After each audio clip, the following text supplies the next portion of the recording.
ब्राह्मण समाज कल्याण महासभा ने मुख्यमंत्री शिवराज सिंह चौहान के नाम का ज्ञापन पुलिस अधीक्षक अभिषेक तिवारी को सौंपा। इस मौके पर ब्राह्मण समाज के महिला पुरुष उपस्थित थे। संगठन के द्वारा 4 मुद्दों पर आधारित मांग पत्र मुख्यमंत्री के नाम सौंपा गया।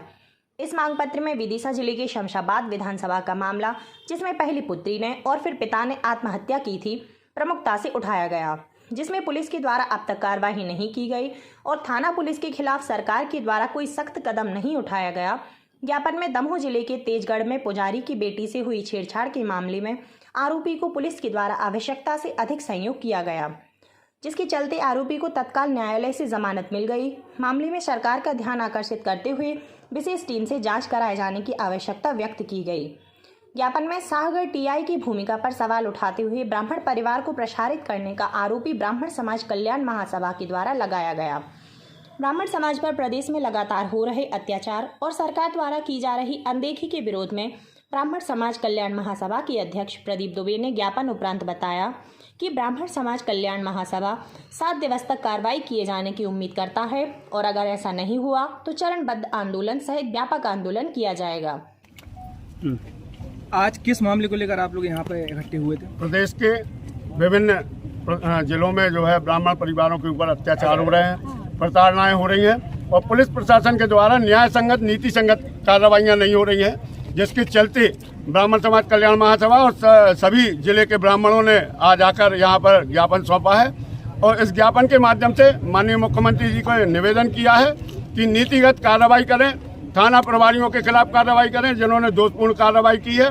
1 सप्ताह का समय ब्राह्मण समाज कल्याण महासभा ने दिया है और सभी ब्राह्मणों ने दिया है, अन्यथा की स्थिति में धरना आंदोलन से चरणबद्ध आंदोलन करेंगे और 1 सप्ताह बाद जो है धरना प्रदर्शन करते हुए अपना विरोध प्रकट करेंगे। अगर कार्रवाई नहीं होती है, चाहे मामला विदिशा के शमशाबाद विधानसभा का हो, चाहे मामला शाहगढ़ का हो, चाहे मामला खुरई की खिमलासा का हो, चाहे दमोह का तेजगढ़ का मामला हो, इन चारों मामलों को लेकर जो है आज ज्ञापन सौंपा गया है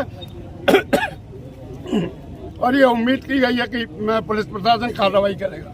आज देखा गया कि पुलिस अधीक्षक कार्यालय के गेट पर बैठकर आप लोगों के द्वारा प्रदर्शन किया गया। क्या कारण था ये प्रदर्शन करने का? हमेशा ऐसा होता है कि ब्राह्मण समाज जब भी ज्ञापन देने आता है तो पुलिस अधीक्षक महोदय अपने कार्यालय में नहीं रहते हैं, रहते भी हैं तो यहाँ से चले जाते हैं और इस बात को लेकर ब्राह्मणों में खासा आक्रोश था।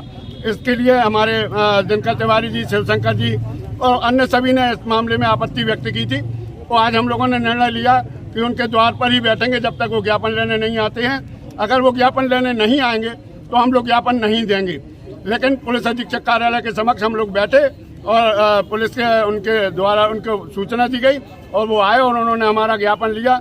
लेकिन हम ये शासन प्रशासन से ये आग्रह करेंगे कि जब कभी ब्राह्मण समाज अपनी समस्याएं लेके आता है तो पता नहीं क्यों प्रशासन जो है इस बात को सुनने के लिए तैयार नहीं होता है और ये समाज के साथ प्रताड़ना है, समाज का जो है अवमूल्यन है और इस बात का हम लोग विरोध भी करते हैं। भविष्य में अगर इस प्रकार की त्रुटि होती है तो हम लोगों के प्रदर्शन के लिए बाध्य होंगे। आपने कहा चरणबद्ध आंदोलन आप करने वाले हैं, आगे क्या कार्यकारिणी है? 1 सप्ताह बाद धरना आंदोलन का निर्णय लिया गया है। 1 सप्ताह में अगर कार्रवाई नहीं होती है तो धरना आंदोलन होगा और उसके बाद 30 सितंबर जैसा इतिहास भी रचने की तैयारी हम लोगों ने कर रखी है। अगर कार्रवाइयाँ इन चारों मामलों में नहीं होती हैं तो हम लोग व्यापक आंदोलन करने के लिए बाध्य होंगे। ब्राह्मण समाज कल्याण महासभा ने प्रशासन को ज्ञापन सौंपा जाने की जानकारी पूर्व में दी थी। इसके बावजूद भी पुलिस अधीक्षक महोदय कार्यालय से चले गए, जिससे नाराज ब्राह्मण समाज उनके कार्यालय के समक्ष धरने पर बैठे। तब जाकर पुलिस अधीक्षक कार्यालय पहुंचे और ज्ञापन लिया। इस दौरान ब्राह्मणों ने जमकर अपना विरोध दर्ज कराया। उम्मीद की जा रही है कि ब्राह्मण समाज का संगठन जल्द बड़े आंदोलन की तैयारी कर रहा है।